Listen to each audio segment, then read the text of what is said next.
Hoje nós estamos aqui para celebrar a bondade do Senhor na nossa vida.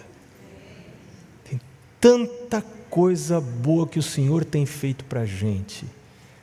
E a gente veio aqui para celebrar a grandeza dEle. Sexta-feira, nesse final de semana, minha intenção era compartilhar com você ideias relacionadas a 3 tipos de oração que Deus sempre atende. Essas orações Deus sempre atende com sim. É a oração por reavivamento, que é o nosso alimento espiritual, nossa manutenção espiritual. E depois, ontem nós vimos a oração por amor, que é a nossa manutenção emocional. Senhor supre quando a gente pede, Ele dá para a gente. E a gente viu ontem que às vezes a gente é que não quer pedir, porque o coração da gente é duro. Mas para a gente entrar no céu, precisa receber o Espírito Santo. E o Espírito Santo fala: eu vou tirar de você esse coração, só que você tem que permitir, você tem que pedir, porque eu não posso entrar na sua privacidade sem a sua permissão. Deus nos deu essa habilidade de nós termos individualidade, de termos a nossa privacidade, o nosso livre-arbítrio. Deus é dono de tudo, é soberano, Ele podia não ter dado isso. O problema é que o amor só existe onde tem livre-arbítrio. Se Deus nos privasse do livre-arbítrio, ainda que fosse para o nosso bem, nós não teríamos a habilidade de amar. Então, porque Deus é amor, o caráter dele é amor, Ele precisou nos dar o livre-arbítrio. E isso é muito sagrado para Deus. Então, se você não pede para Deus, dá para você amor, Deus não pode fazer isso por você. Então, eu preciso realmente pedir e constantemente pedir. Ontem eu falei para vocês do meu pai, que um dia me falou que orava todos os dias para amar minha mãe. E ele descobriu isso. Descobriu que amor não é uma coisa natural. Se você ama uma pessoa que trata bem você, isso não é amor. Você não sabe se é amor ou não. Você não sabe. Pode ser que seja, pode ser que não seja. Pode até ser que não seja.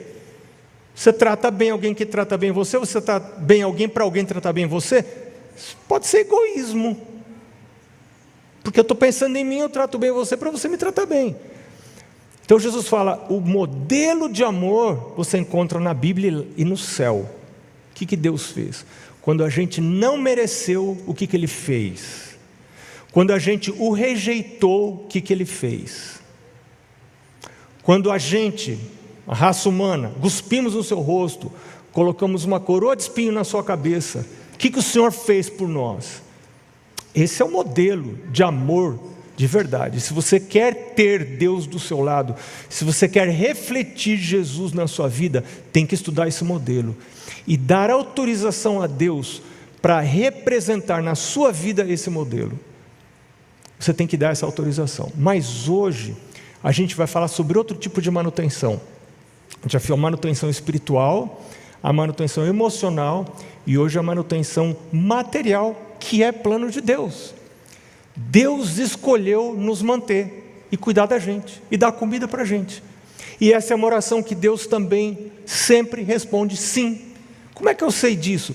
Ele mesmo falou, você tem que pedir. Onde que está isso na Bíblia? Pai nosso que estás nos céus, santificado seja o teu nome. Venha a nós o teu reino, seja feita a tua vontade, assim na terra como no céu.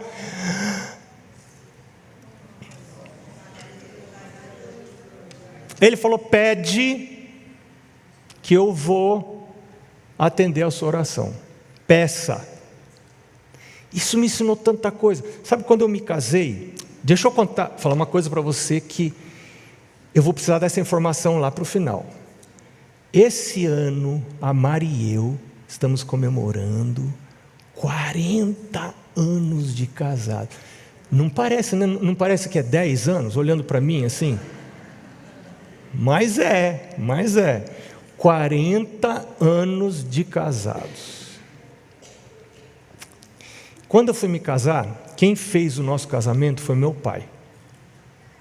E meu pai me falou um negócio que eu nunca mais esqueci, entre as outras coisas que ele falou. Uma das coisas relacionadas com finanças da casa, meu pai falou assim: filho, nunca peça dinheiro para o seu sogro. Ele não falou para ele, falou para o sogro. Porque meu sogro tinha uma loja de acessórios de automóveis, de peças. Ele levava uma vida confortável, não era rico, mas confortável, né?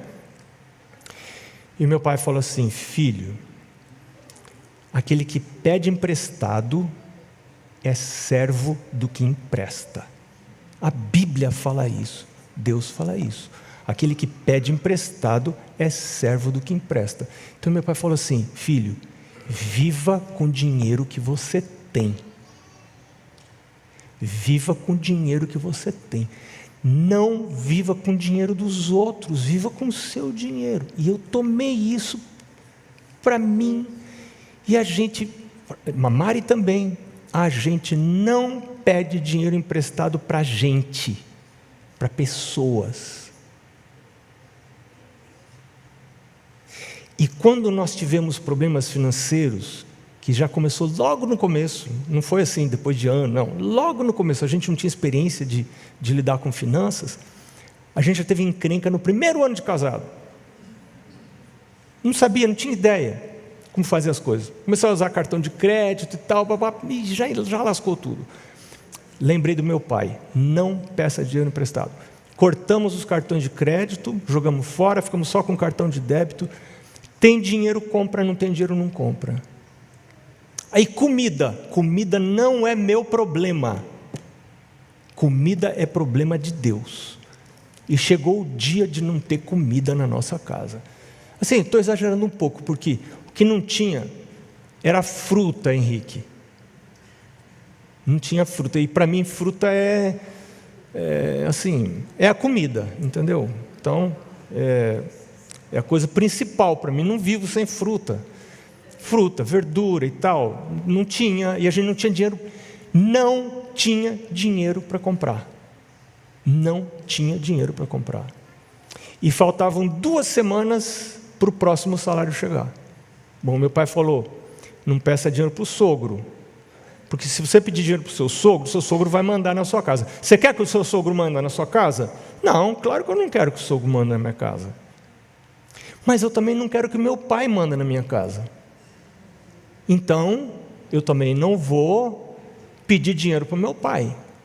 E por que eu não vou pedir dinheiro para o meu pai? Porque agora eu casei, eu saí da casa do meu pai, eu estou debaixo de outro pai. Pai nosso que estás nos céus, santificado seja o teu nome. Venha a nós o teu reino. Seja feita a tua vontade, assim na terra como no céu. O pão nosso de cada dia nos dá hoje. Joelho no chão. A gente não pede dinheiro para os outros. Onde já se viu o Filho de Deus pedindo dinheiro para a gente? Pedindo para outros iguais a ele ou ela? Não, não peça dinheiro para ninguém aqui de baixo. O que essa pessoa vai fazer por você? Não, você tem Deus. Eu não vou contar essa história, porque tem muita coisa da palavra de Deus para contar. No meu podcast você vai ouvir essas histórias completas. Eu quero recomendar a você, se der para pôr na tela agora, o PowerPoint, por favor, o título é Primum Deus, o próximo, esse aí, Primum Deus. Tá no Spotify, se você for no YouTube, devagarinho, o mesmo conteúdo daqui vai estar no YouTube, só que aqui você vai ver muito primeiro. Alguns conteúdos daqui só vão estar no YouTube daqui a um ano e pouco, né? Vai devagarinho. Aqui você vai ter todo o conteúdo. Nesse Spotify, você vai indo para trás, alguns episódios para trás, você vai encontrar o workshop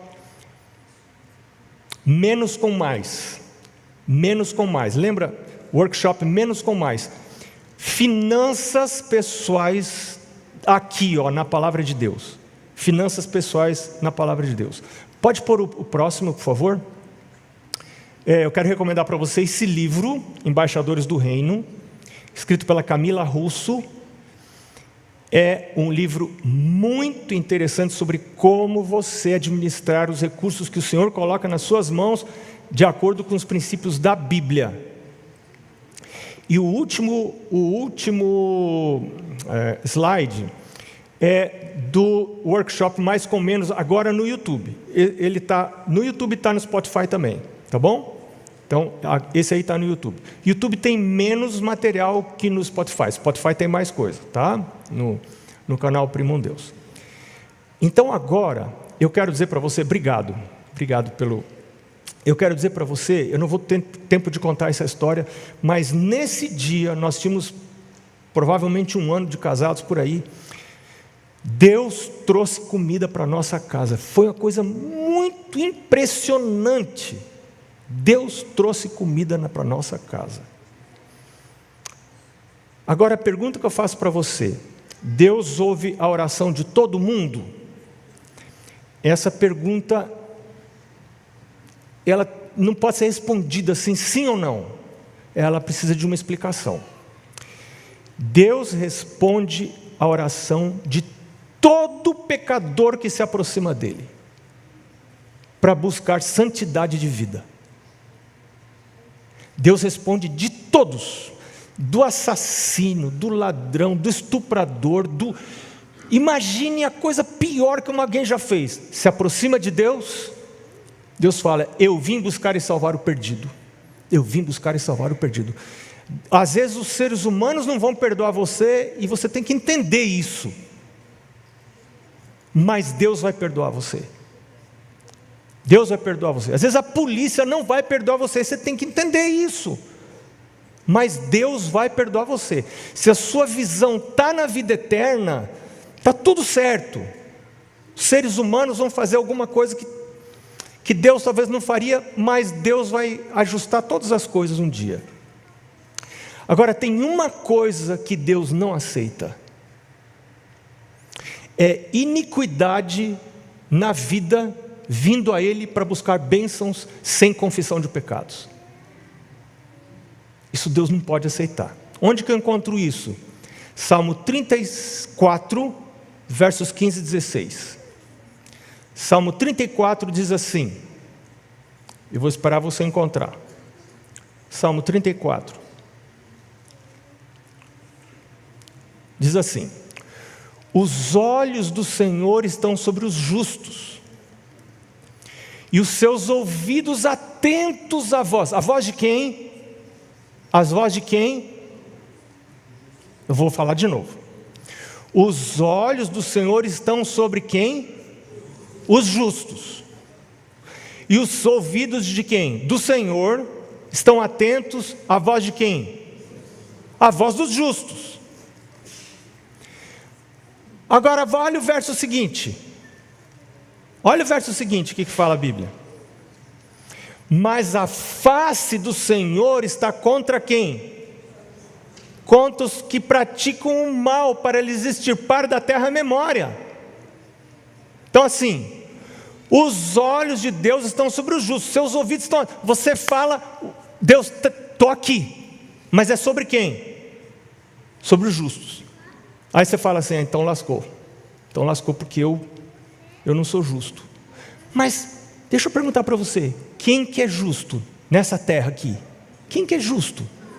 A Romanos fala, não existe nenhum justo, nenhum sequer. Então Deus não ouve a oração de ninguém? Não, não é isso. Não é isso. Quem que se torna justo? Justo é o pecador que confessa. Seja você o pilantra que for, a pessoa terrível, com falta de integridade, vida dupla. Você hoje está vivendo vida dupla. Ninguém sabe, você é uma coisa no claro, outra coisa no escuro. Você está vivendo vida dupla, mas você vem ao Senhor. Senhor, eu quero integridade na vida. Faz a minha vida uma só de santidade. Me ajuda, meu Deus. Está perdoado. Na hora. Deus não adia o perdão. Deus recebe você, Deus perdoa, Deus purifica, Deus limpa. E aí você é justo. Justificado porque Jesus morreu, não porque você é bom. Jesus morreu por você, a bondade dele é aplicada para você. E sendo justo, os olhos do Senhor estão sobre você, os seus ouvidos estão abertos à sua oração. Você pode com ousadia ir à presença de Deus até o trono dele, e ele vai ouvir sua oração. Então, não relute quando você lê isso na Bíblia. Os olhos do Senhor estão sobre os justos, seus ouvidos atentos à sua voz. É para você. Agora, saiba que Deus não é criança. Deus não é tonto. Você não engana Deus, você engana a sua mulher, mas você não engana Deus. Você não engana Deus. A face do Senhor está contra aqueles que praticam o mal. Agora, quem pratica o mal pode confessar e ser perdoado. Agora, você de olho aberto aqui, olhando para mim: Senhor, me perdoa, me ajuda.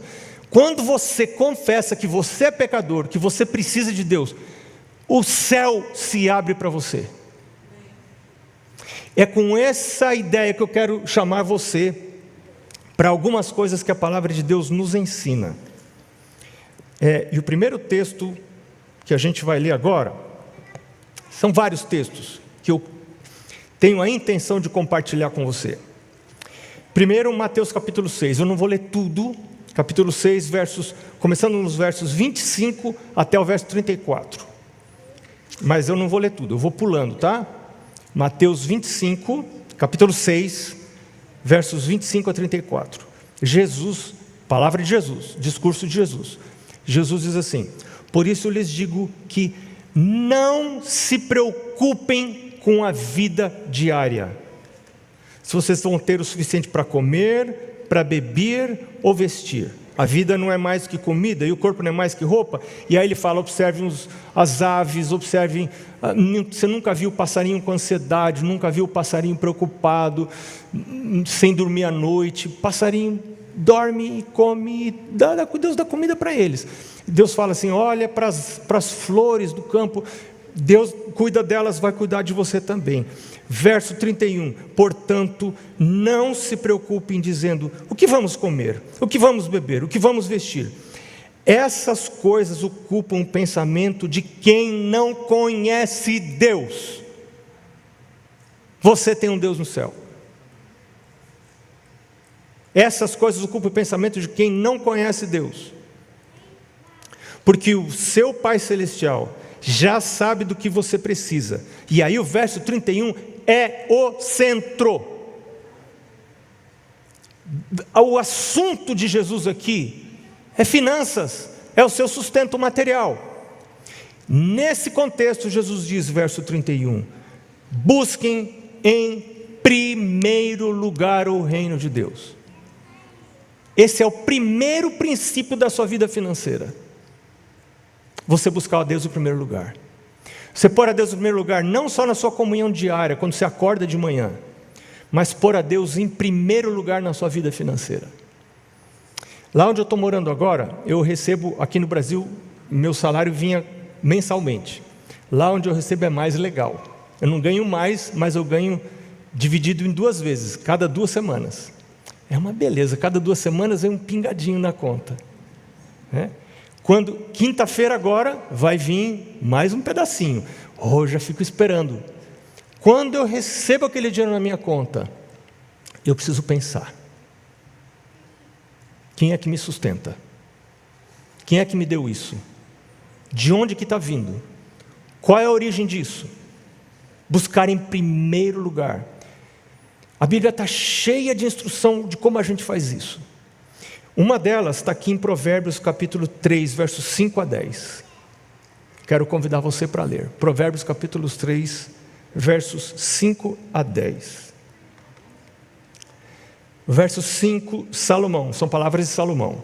Salomão fala assim: confie no Senhor de todo o seu coração. Que no seu coração não tenha nenhum pedaço, nem canto de desconfiança. Não dependa da sua própria cabeça. Estou falando das minhas palavras, né? Verso 5. Mas não estou fazendo violência ao texto. O texto está falando isso aí mesmo. Não vá atrás da sua cabeça. E eu aprendi isso cedo na vida, que a minha cabecinha não vale nada. Não vale nada a minha cabeça. Não vá atrás da sua cabeça. Quem que está falando isso? O cara mais sábio que já viveu nesse mundo. Não vá atrás do seu, não dependa do seu próprio entendimento. Busque, verso 6, busque a vontade dele em tudo que você fizer, e ele vai lhe mostrar o caminho que você deve seguir. De novo ele repete a ideia no verso 7, não se impressione com sua própria sabedoria, tema ao Senhor e afaste-se do mal, então você terá saúde para o corpo e força para os seus ossos. E o verso 9 tem a ver com finanças. O verso 9 ele fala assim: honre ao Senhor com as suas riquezas e com a melhor parte de tudo que você produzir. Tudo é tudo. Isso me ensina algo. Minha relação com meu Deus, no que tem a ver com finanças, tem que envolver tudo que Ele me dá. Tudo que o Senhor me dá. De tudo, e eu aprendi isso do meu pai. Eu contei para vocês ontem, né? Meu pai dizia, quando eu ganhava um dinheirinho, meu pai dizia: lembra do Senhor, lembra do Senhor, lembra do Senhor. Eu me lembro, meu primeiro salário. Hoje eu fui fazer caminhada e eu passei ali na rua Gabriele D'Annunzio, não é longe daqui. Ali foi onde assinaram a minha carteira de trabalho pela primeira vez na minha vida. E eu ganhei meu primeiro salário. Você sabe o que eu comprei com o meu primeiro salário? Um guarda-chuva. Mas não era um qualquer guarda-chuva, era um guarda-chuva Pierre Cardin. Com o cabo, era o P do Pierre Cardin, um cabo de madeira. E todo a logo do Pierre Cardin no guarda-chuvão. Era um espantalho o guarda-chuva, mas eu achava super chique. E o meu pai ria até hoje de mim. Olha a cabecinha do Zé, né? Cara, o primeiro salário dele, o que ele vai fazer? Comprar um guarda-chuva para fazer moral. Nem era por causa da chuva. Não era por causa... Aquilo não é guarda-chuva para proteger da chuva. Para que você compra um guarda-chuva daquele, né? Segunda coisa que eu comprei, uma máscara para snorkel e um respirador daqueles, né? Uma onda veio lá, levou e eu perdi o negócio. Mas uma coisa aconteceu naquele primeiro salário, no segundo salário, no terceiro salário, no quarto salário. Lembra-te do Senhor. Honra o Senhor com os teus bens. Como é que você honra o Senhor com os bens? Hoje não é assunto a gente estudar a teologia desse honrar, que você sabe o que é. O livro de Malaquias fala dízimos e ofertas.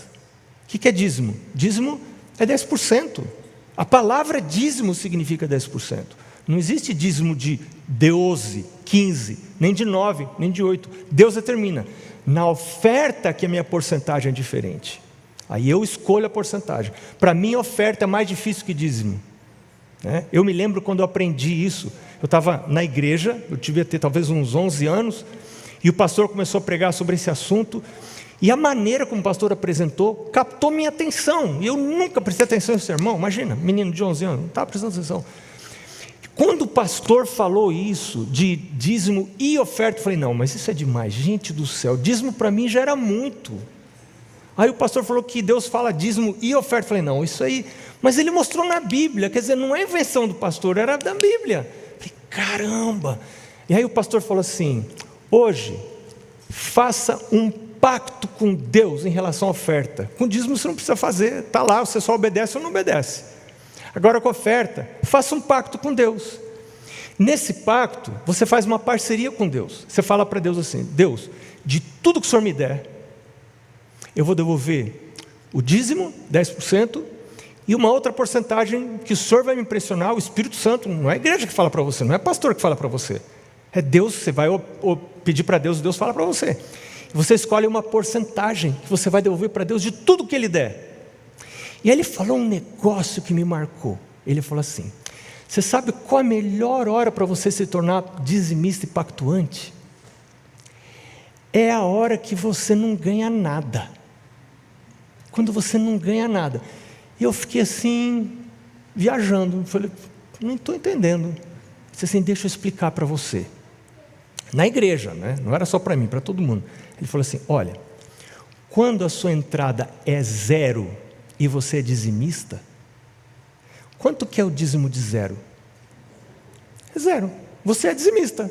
Você está entendendo? Você é dizimista. Mas Deus dá quanto para você? Deus deu 0 para você. Aí você fala, eu sou dizimista, Deus deu 0 para mim, eu vou dar o dízimo de 0. Quanto que é o dízimo de 0? 10% de 0 é quanto? 0. Você dá 0 e você é fiel a Deus. Aí vamos supor que você fez um pacto com Deus, de oferta você entregar 5%, mas Deus deu 0 para você.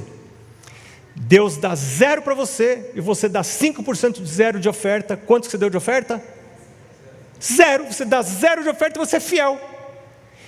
E quando ele explicou isso, fez o clique na minha cabeça.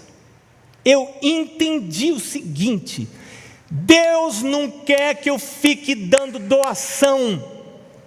Não é doação que Deus quer.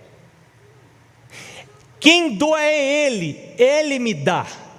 E a minha dadivosidade responde à doação dEle. Ele me dá, eu devolvo dízimo e oferta. Ele não me dá, eu não devolvo nada e nem Ele quer que eu devolva. Porque Ele não me deu. É Deus que dá, é Deus que inicia a dadivosidade. Sempre que Ele me dá, eu entrego algo. Quando Ele não me dá, eu não entrego nada e sou fiel. E aí o pastor falou assim, mas quantos de vocês, eu não vou fazer essa pergunta, hein? É uma pergunta retórica que ele fez. Quantos de vocês aqui não tem nenhum salário, nenhuma entrada? Várias pessoas levantaram a mão na igreja, e eu inclusive, eu menino. Ele falou, essa é a melhor hora para você se tornar dizimista e pactuante. Você não ganha nada, você é dizimista, é pactuante na oferta, você dá 0 de dízimo, 0 de oferta, e você é fiel, que Deus não deu nada. Só que você vai para sua casa, você dobra o seu joelho e fala para Deus assim. Ele ensinou a oração, eu vou ensinar para você. Ele falou, você ora assim, Senhor Deus, o Senhor sabe que hoje lá na igreja, eu me tornei dizimista e pactuante. O Senhor sabe que eu estou aqui, desse jeito ele falou, e foi desse jeito que eu orei, eu estou aqui, de tudo que o Senhor me der, o Senhor já sabe, eu vou devolver 10% de dízimo e X% como oferta. Então Senhor, se o Senhor quer sustentar a sua obra aqui na terra, estou aqui, o Senhor sabe que eu me tornei um canal de bênção, para o sustento de tudo que o Senhor me der, porque aqui Salomão fala tudo, de tudo que o Senhor me der, até dinheiro achado na rua, de tudo que o Senhor me der, eu vou devolver dízimo e pacto. Então Senhor, aí é com o Senhor, já não é comigo mais, está aí, o Senhor que determina que hora que eu vou entregar, que hora que eu não vou entregar, está na mão do Senhor. Eu entendi isso, eu corri para casa, falei, vou fazer essa oração, e eu fiz essa oração. E eu olho para trás, 40 anos. Hoje de manhã, eu li um negócio na Bíblia. Eu quero ler com você. Dos 40 anos, por isso que eu falei dos 40 anos. Deuteronômio capítulo 8. Olha, não é coincidência, gente, que coisa impressionante. Olha o que Deus fala em Deuteronômio capítulo 8. Desde o começo, tá? Obedeçam cuidadosamente todos, não alguns, todos os mandamentos que hoje lhes dou. Assim vocês viverão e se multiplicarão, e entrarão, tomarão posse da terra, sustento material, que o Senhor jurou dar a seus antepassados.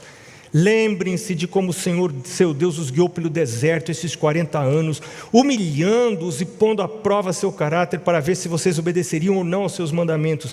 Sim, Ele os humilhou, permitindo que tivessem fome. Então, se alguém falar para você que porque você serve a Deus, você devolve o dízimo, vai nascer dente de ouro na boca, é mentira. Deus às vezes permite a gente ter fome, Ele permitiu isso lá no deserto, o povo de Israel. Ele os humilhou, permitindo que tivessem fome. Em seguida, Ele os sustentou com maná, um alimento que nem vocês nem seus antepassados conheciam. Maná foi comida que desceu do céu. Deus já fez isso na nossa casa, figuradamente, claro. Não foi maná, foi comida. Foi pão que Ele mandou. Pão, esse dia Ele mandou pão, laranja, abobrinha, alface, abacate e leite. Essas 6 coisas Deus mandou de fontes diferentes, num dia só, que a gente não tinha essas coisas mais em casa, que o Senhor mandou. Isso nos impressionou demais, demais. Então Deus quer sustentar você, Ele quer mostrar isso, a fim de lhe ensinar que coisa? Que as pessoas não vivem só de pão, mas de toda palavra que vem da boca do Senhor. E olha agora o verso 4 que eu li de manhã. Ao longo de todos estes 40 anos, a gente estamos 40 anos casados, parece que foi para mim que Deus estava falando aqui. Ao longo de todos esses 40 anos, suas roupas não se gastaram, seus pés não incharam, nem criaram bolhas. Pense nisso, que Deus maravilhoso. Olha para a sua história. Você está aqui hoje, a sua presença aqui, eu estou vendo todo mundo vestido aqui hoje, olhando bem, todo mundo vestido. Deus deu roupa para você, você conseguiu caminhar até aqui, você teve comida para vir até aqui hoje, que coisa maravilhosa. Aí Deus fala, eu vou levar você para uma terra, eu vou ajudar você. E agora olha o verso 10, quando tiverem comido até se saciarem, lembrem-se de louvar o Senhor seu Deus pela boa terra que Ele lhes deu. Tenham cuidado, verso 11, para que, em meio à fartura, não se esqueçam do Senhor seu Deus e desobedeçam seus mandamentos, estatutos e decretos que hoje lhes dou. Quando ficarem satisfeitos e forem prósperos, quando tiverem construído belas casas onde morar, Deus não é contra isso.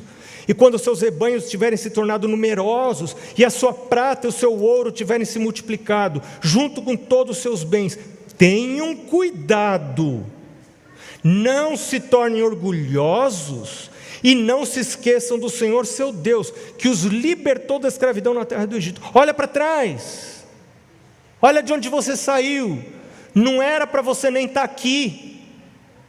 Você escutou a música? Não era para você estar aqui. Olha para trás da sua vida, não esqueça disso, não esqueça de onde Deus tirou você, do que Ele fez por você. Não se tornem orgulhosos, verso 14, não se esqueçam do Senhor. Verso 15, Ele os guiou pelo deserto imenso e assustador. Quanta coisa já aconteceu para você, mas você está aqui hoje. O verso seguinte, continuando nesse verso, Ele lhes deu água da rocha. Verso 16, sustentou-os no deserto com maná, alimento que seus antepassados não conheciam. Verso 18, lembre-se do Senhor seu Deus, é Ele que lhes dá força para serem bem-sucedidos, a fim de confirmar a aliança solene que Ele fez com seus antepassados, como hoje se vê. Gente, eu vou abrir meu coração para você. Quando eu me sento para calcular o dízimo, pastor também devolve dízimo. Dízimo tem a ver com a minha relação com Deus, minha dependência dEle. É uma declaração de fé, de que Deus que me dá salário. Quando eu não devolvo o meu dízimo, eu estou dizendo com as minhas ações, não creio que é Deus que me dá o salário. Não creio que tem um Deus no céu que me sustenta. Porque eu não creio que tem alguém lá vendo e ouvindo todas as coisas, então eu tenho que fazer por onde? Eu tenho que cuidar de mim. Se eu não cuidar de mim, quem é que vai cuidar? Essa é a filosofia que está por trás de não devolver. Por isso, o ato de devolver o dízimo para mim é algo tremendamente humilhante. Me leva ao pó.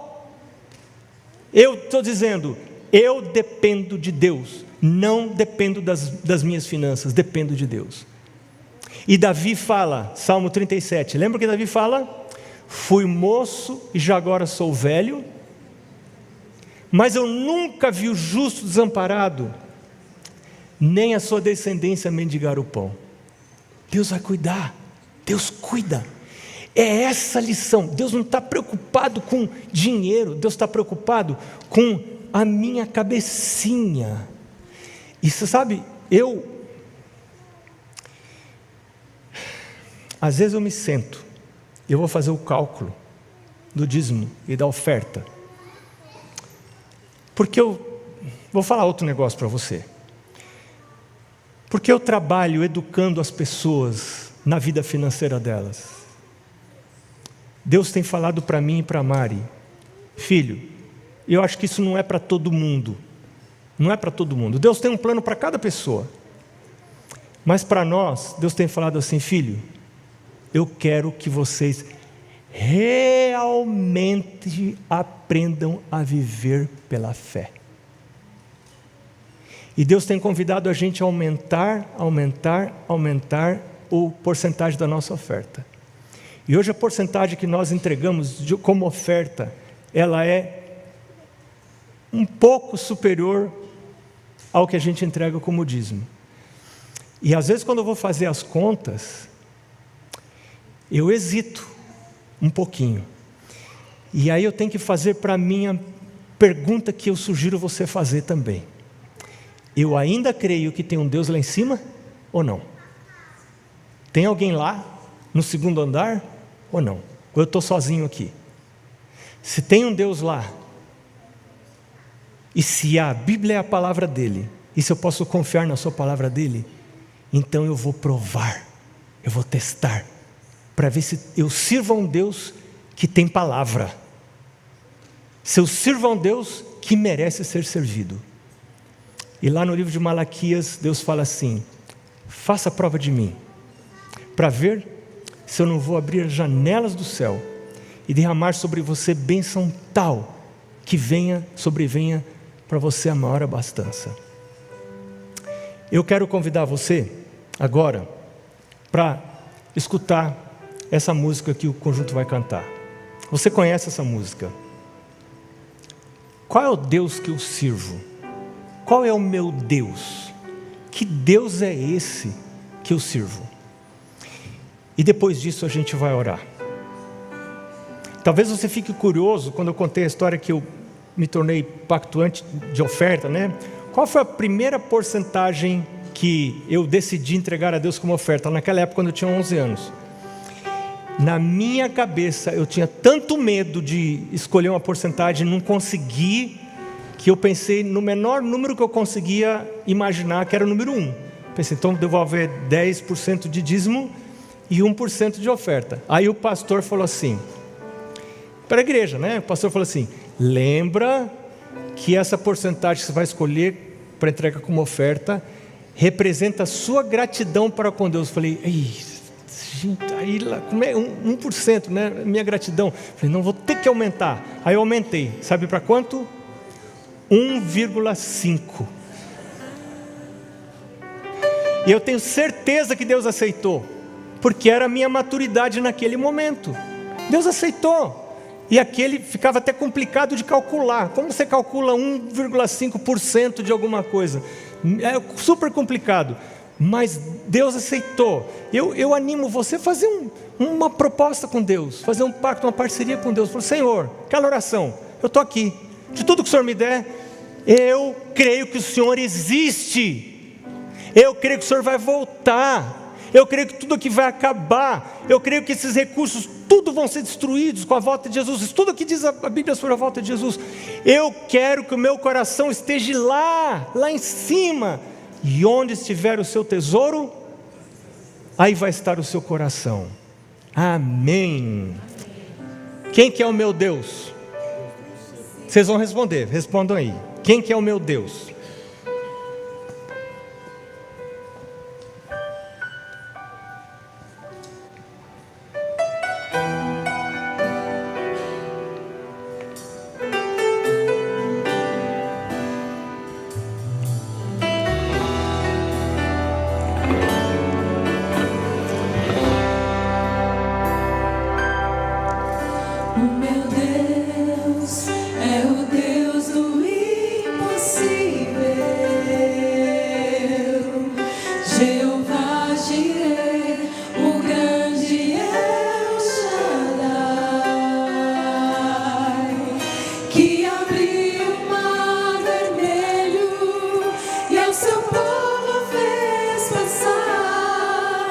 Que da rocha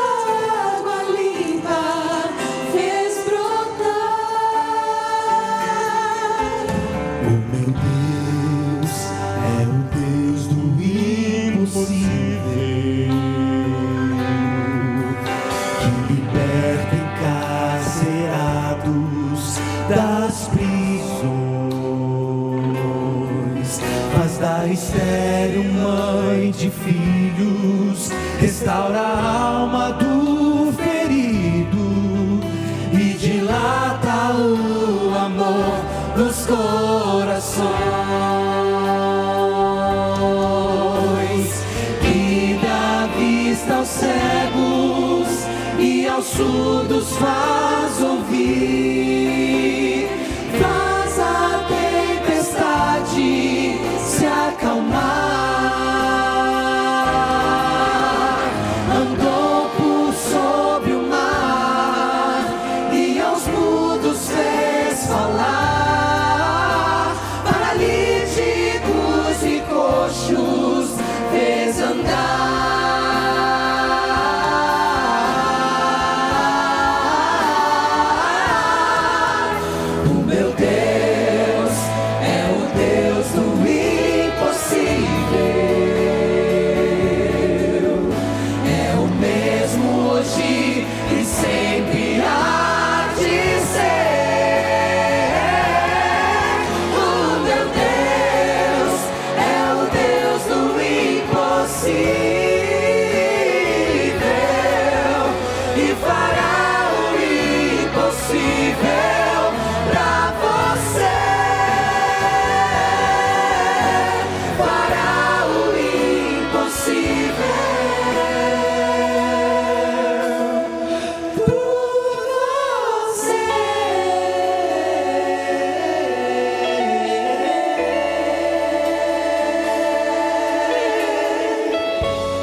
Quero convidar você para orar.